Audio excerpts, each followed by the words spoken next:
मित्रांनो, हरिभक्त परायण संग्राम महाराज भंडारे यांच्या कीर्तनामध्ये जो अडथळा निर्माण केला त्या अडथळ्याचा मी जाहीर निषेध करतो। परत एकदा ऐका, हरिभक्त परायण संग्राम महाराज भंडारे यांच्या कीर्तनामध्ये ज्या कोणी अडथळा निर्माण केला त्या अडथळा निर्माण करणाऱ्याचा मी जाहीर निषेध करतो। त्याच्यावर योग्य ती कानूनी कारवाई झाली पाहिजे।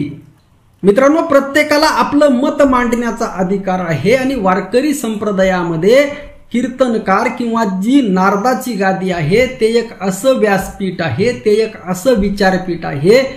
त्या व्यासपीठावर, त्या विचारपीठावर अशा पद्धतीने चालू कीर्तनामध्ये अडथळा निर्माण करणं हे साफपणे चुकीचं आहे। आता हरिभक्त परायण संग्राम महाराज भंडारे यांच्या विचारधारेशी आम्ही बिलकुल सहमत नाहीत, लक्षात ठेवा। किंवा हरिभक्त परायण संग्राम महाराज भंडारे हे वारकरी साधू संतांचे जे विचार आहेत, खास करून माऊली ज्ञानोबारायांपासून, नामदेव महाराजांपासून, एकनाथ महाराजांपासून तुकाराम महाराजांपर्यंत जे वारकरी संतांचे विचार आहेत, या विचारधारेला त्यांनी सोडलेला आहे। आणि त्यांनी विचारधारा कोणती स्वीकारलेली आहे? त्यांनी विचारधारा भारतीय जनता पार्टीची स्वीकारलेली आहे। आता ते हिंदुत्व म्हणतात, परंतु वारकरी साधू संतांनी कोणत्याही धर्माचा पुरस्कार केलेला नाही। वारकरी साधू संतांचा धर्म हा विश्वव्यापक धर्म आहे, संपूर्ण जगाला कवेत घेणारा धर्म आहे। मी स्वतः हिंदू आहे, वारकरी साधू संत हिंदू होते आणि भंडारे महाराज सुद्धा हिंदू आहेत आणि हिंदुत्वाचा आम्हाला अभिमान आहे। आमचा धर्म हिंदू आहे याचा आम्हाला जाहीरपणे अभिमान आहे। परंतु भारतीय जनता पार्टीचं हिंदुत्व हे हिंदुत्व नसून ते ब्राह्मणत्व आहे, ब्राह्मणवाद आहे, लक्षात घ्या।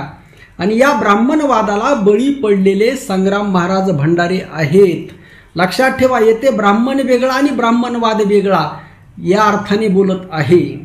आता लक्षात घ्या, हरिभक्त परायण संग्राम महाराज भंडारे देवेंद्र फडणवीस यांची बाजू घेतात। ज्या देवेंद्र फडणवीसांचा चेला प्रशांत कोरटकर छत्रपती शिवाजी महाराजांना शिव्या देतो आणि याच देवेंद्र फडणवीस यांचे समर्थक मन्या कुलकर्णी असतील, छिंदम असतील, भगतसिंह कोश्यारी असतील, हे हिंदुत्व जे आहे, जे छत्रपती शिवाजी महाराजांची बदनामी करणारे हिंदुत्व आहे आणि यांचा सर्वांचे पाठीराखे कोण असतील तर ते देवेंद्र फडणवीस उर्फ देवाभाऊ आहेत। म्हणजे ऍक्च्युली हे समजून घ्या, ज्या लोकांनी राजर्षी छत्रपती शाहू महाराजांना विरोध केला, ज्या लोकांनी जगद्गुरु श्री संत तुकाराम महाराजांची गाथा बुडवली, ज्या लोकांनी जगद्गुरु श्री संत तुकाराम महाराजांच्या अंगावरती उकळतं पाणी टाकलं, ज्या लोकांनी माऊली ज्ञानोबारायांच्या आई वडिलांना देहांत प्रायश्चित्ताची शिक्षा दिली, ज्या लोकांनी माऊली ज्ञानोबारायांना अपार पद्धतीने छळलं, ज्या लोकांनी संत नामदेव महाराजांना मंदिरामध्ये कीर्तन करू दिलं नाही, ते लोक, ती जी विचारधारा आहे ती विचारधारा भारतीय जनता पार्टी पुढे चालवत आहेत आणि ती विचारधारा संग्राम बापू भंडारे चालवत आहेत। त्यामुळे मी अगोदर सांगितलं सुरुवातीला, त्यांच्या कीर्तनामध्ये जो अडथळा निर्माण केला हे वारकरी परंपरेच्या विरोधामध्ये आहे। त्यामुळे ज्यांनी कोणी अडथळा निर्माण केला त्यांचा जाहीर निषेध आहे, त्यांच्यावर कायदेशीर कार्यवाही झाली पाहिजे। कारण आम्ही लोकशाहीला, संविधानाला मानणारी माणसं आहोत आणि प्रत्येकाला आपली विचारधारा मांडण्याचं स्वातंत्र्य आहे, अभिव्यक्ती स्वातंत्र्य आहे। लक्षात ठेवा, यामध्ये एक महत्त्वाची गोष्ट मी तुम्हाला नमूद करू इच्छितो की संग्राम बापू भंडारे हे भारतीय जनता पार्टीपेक्षा सुद्धा चांगले हिंदुत्ववादी आहेत। कारण त्यांच्याकडे ती दृष्टी नाही, त्यांची भूमिका प्रामाणिक आहे। मी बऱ्याच दिवसापासून त्यांच्याकडे पाहत असतो, त्यांचं वक्तव्य ऐकत असतो, त्यांची दृष्टी निर्मळ आहे, लक्षात ठेवा। कारण भारतीय जनता पार्टीचा जो छुपा एजेंडा आहे, छुपा म्हणजे फक्त स्वतःच्या जातीचं वर्चस्व, जसं शंकराचार्य आहे, शंकराचार्य कोण होऊ शकतो? एखादा शूद्र जातीतला व्यक्ती शंकराचार्य होऊ शकतो का? आतापर्यंत किती इतर हिंदूमधील इतर जातीचे किती लोक शंकराचार्य झाले, किंवा इतर हिंदूमधील इतर जातीचे किती लोक RSSचे प्रमुख झाले. मोहन भागवत यांना विचारा, ते जे 24 तास हिंदू हिंदू हिंदू करतात, परंतु RSSचा प्रमुख इतर हिंदू होऊ शकतो का? तर अजिबात होऊ शकत नाही. हे जे ओळखण्याची जी दृष्टी आहे, किंवा प्रशांत कोरटकर याच्या मनामध्ये जे विष भरलेलं आहे, हा प्रशांत कोरटकर गोविंदगिरी महाराजाला भेटतो, जो गोविंदगिरी वारकरी संप्रदायामध्ये शिरून छत्रपती शिवाजी महाराजांची बदनामी करतो आणि आमचे वारकरी तिथं हजर असतात. त्यामुळे हे खूप मोठं लोन, हे लोन वारकरी संप्रदायामध्ये फार मोठ्या प्रमाणात शिरलेलं आहे. ज्या मूल्यांसाठी, ज्या लोकांच्या विरोधामध्ये, ज्या तत्वांच्या विरोधामध्ये माऊली ज्ञानोबारायांनी लढा दिला, संत एकनाथ महाराजांनी लढा दिला, जगद्गुरु श्री संत तुकाराम महाराजांनी लढा दिला, त्याच लोकांसाठी हे काम करत आहेत.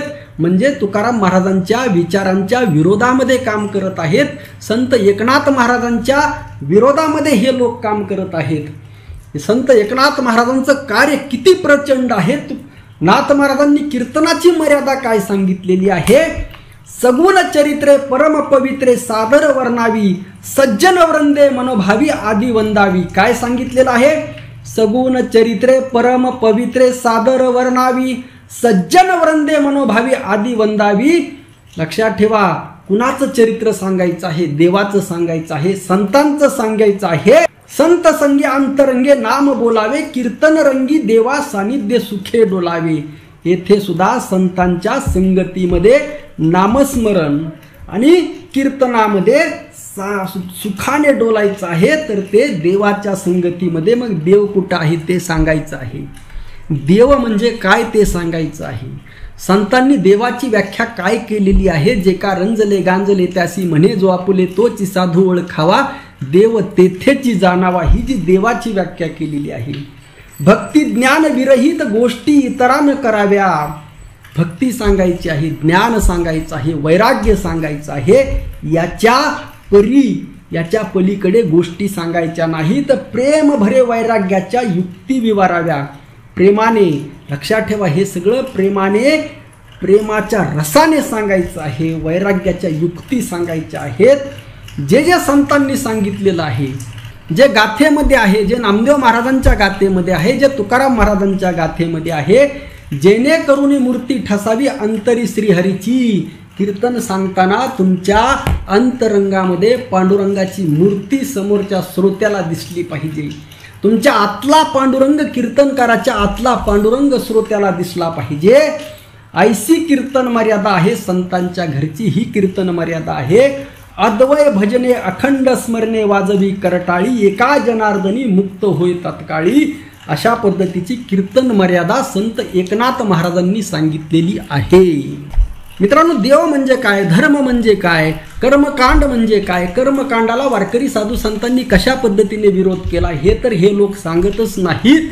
म्हणजे संतांनी जे लिहिलेलं आहे, गाथेमध्ये जे लिहिलेलं आहे ते न सांगता एखाद्या पक्षाचा प्रचार करणं, ते सुद्धा कीर्तनामध्ये, हे निषेधार्ह आहे. ज्या पद्धतीने कीर्तनामध्ये अडथळा निर्माण करणं निषेधार्ह आहे, त्याच पद्धतीने एखाद्या पक्षाचा, आणि तो पक्ष जो वारकरी साधू संतांच्या विचारांच्या विरोधामधला आहे, जो छत्रपती शिवाजी महाराजांच्या, शाहू महाराजांच्या, महात्मा फुलेंच्या, बाबासाहेब आंबेडकरांच्या विचारधारेच्या विरोधातला आहे. कारण वारकरी साधू संतांची आणि शिवराय फुले शाहू आंबेडकर यांची विचारधारा एकच आहे. आणि यांच्या जो विरोधामध्ये आहे काम करणारा आणि मनुस्मृती ॲक्सेप्ट करणारा, मनुवादाचा प्रचार करणारा जो पक्ष आहे, त्या पक्षाचा प्रचार आणि प्रसार करणं कीर्तनाच्या, नारदाच्या व्यासपीठावर हे सुद्धा निषेधार्ह आहे.